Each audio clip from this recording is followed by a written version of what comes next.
Ooh, hi everybody. Just playing around here. First of all, I'm looking forward to reading your personal statements. I haven't started yet. It's Friday noon, and I'm going to start looking at them pretty soon.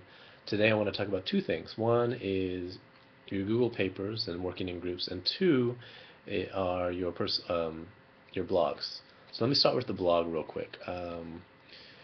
As you can see, if you go to set up your blog, there have been people who have already come on, who have already set up some blogs.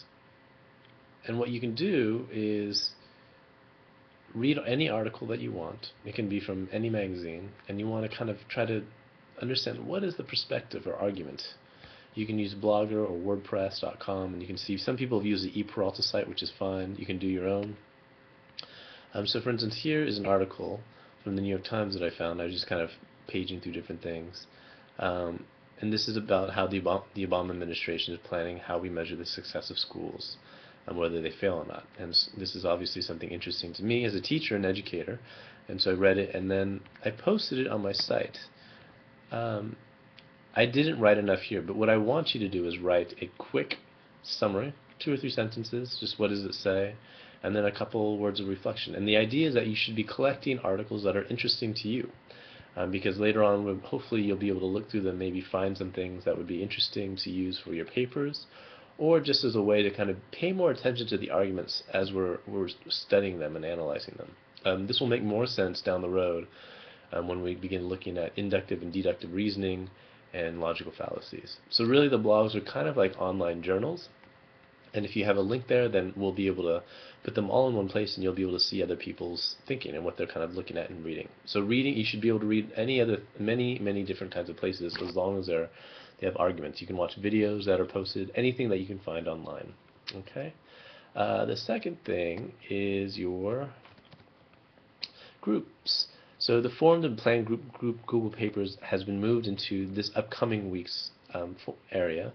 So the formed and planned Google Papers, as you can see, I'm only in group E right now, but you have a group, and in the group you can kind of start posting how to get in touch with each other, how to meet, how to start planning. I recommend you read each other's posts. There's some really intelligent conversation going on. And that you plan to meet, but you also spend some time really hashing out how to work it out online. I think it makes it a lot easier. Some tools online that will help you write collaboratively are up here under websites that will help you write collaboratively. This is a site called Jog the Web. Oops. And what you do is I've found these sites, and all you need to do is click this here, and you can kind of see a little in this corner, a little description that I have. So Google is obviously one that is useful. This other place is called, oh, come on, Etherpad, where you can write collaboratively. Etherpad should pop up here, but I think it's because here we go, Etherpad. This is very easy to use.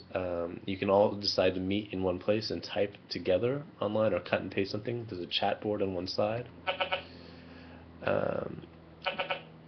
You can also have online offices, like kind of what I've done for my office hours on TinyChat. You can do video chat or text chat here, or audio chat. Let's see. This is another page that is really helpful that has many different types of collaboration tools. I have not looked through all of them, so it's up to you to kind of sift through them. And the last thing that I think is really important is figuring out how to schedule a meeting time. Doodle is one of the easiest meeting setups I've ever worked with. You need one person with an administrative link, and then everyone else just puts their name and kind of says what times would be available to them. So it's an easy way to set up a meeting really fast. I use it in classes all the time. All right? So keep working. If you have questions, let me know. Email me. If there are people in your group who are not responding or not involved, please get in touch with me soon so I can get on them and see what's going on. If they've dropped the class or are not interested in participating in this project, and then I'll probably ask them to drop, then let me know. So then you can at least be sure that you know who is going to be able to work on your paper, and I'll do my best to work with you on that as well. All right, take care, good luck, and see you online. Bye.